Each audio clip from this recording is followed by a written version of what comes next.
Saudi আরবের তুমুল বৃষ্টিতে ভেঙে পড়েছে একটি মসজিদের ছাদ। বুধবার দাহরানের কিং ফাহাদ বিশ্ববিদ্যালয় ক্যাম্পাসের একটি মসজিদের ছাদ ভেঙে পড়ে, তবে কেউ হতাহত হননি। মধ্যপ্রাচ্য ভিত্তিক সংবাদ মাধ্যম গালফ নিউজের এক প্রতিবেদন থেকে এই তথ্য জানা যায়।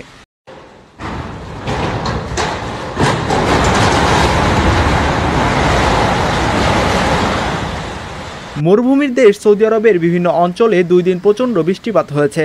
স্থানীয় সংবাদ মাধ্যম জানায়, মসজিদটির বাইরের অংশের ছাদটি ধসে পড়েছে।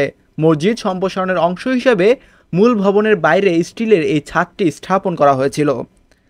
ছাদটির ওপর এতই পানি জমা হয়েছিল যে এটি আর ভার বহন করতে পারেনি।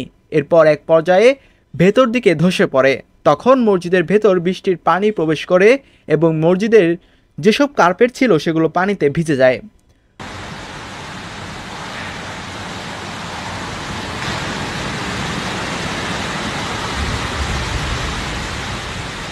হাসিবুল ইসলাম বাপ্পি, দৈনিক আগামীর কণ্ঠ, নিউজ ডেস্ক।